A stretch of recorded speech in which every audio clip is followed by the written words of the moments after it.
കടലിൽ പൊള്ളാതെ നീർ പെയ്തു നീ ചെയ്യാതെ ഞാൻ കമ്പിളി പോലെ നിന്നെ പുണരാം. ഞാൻ നിന്നുടെ മാറത്തു മെല്ലെ വേരുകളാഴ്ത്തിടാം. നിൻ ഹരിത പരവതാനിയാവാം. കാലം കൂട്ടുനിന്നില്ലെങ്കിലും എന്നെ പറിച്ചെറിഞ്ഞാലും വീണ്ടും പടർന്നു കേറിടും ഞാൻ.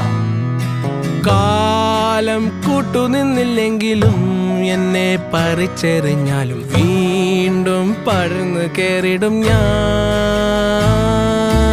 എന്തിനി വേഗം ഇത്തിരി നേരം, എന്തിനി വേഗം ഇത്തിരി നേരം പറ്റിപ്പിടിച്ച് ഞാൻ നിന്നോട്ടെ നിന്നുടെ മൃദുല പ്രതലമധിക മധുരമതിമനോഹരം.